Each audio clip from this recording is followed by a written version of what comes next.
Welcome to Tenor Tech, where I solve the problems you didn't even know you had.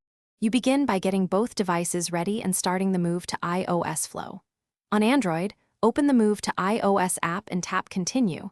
On the iPhone, reach the Apps and Data screen and choose Move Data from Android.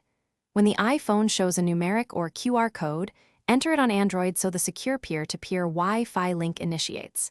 Keep both devices unlocked and on screen. This prevents interruptions. Once connected, you'll pick what to transfer, continue to the next steps to select content and proceed.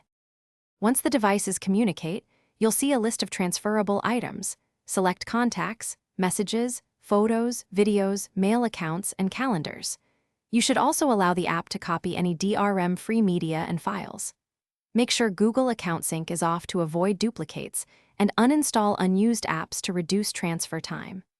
The Move to iOS app queues apps available on the App Store, but does not copy Android APKs. You'll reinstall equivalents after the move. If progress stalls, wait patiently.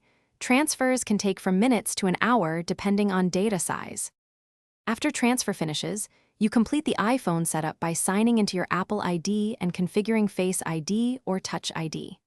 Then make sure to reauthorize services like WhatsApp by restoring its iCloud or local backup, and re-download apps shown as suggested. Verify contacts, messages, photos, and calendar entries are present. If something is missing, check Google or Provider Sync on Android before retry. If the Move to iOS app fails, restart both devices and retry, or use manual exports.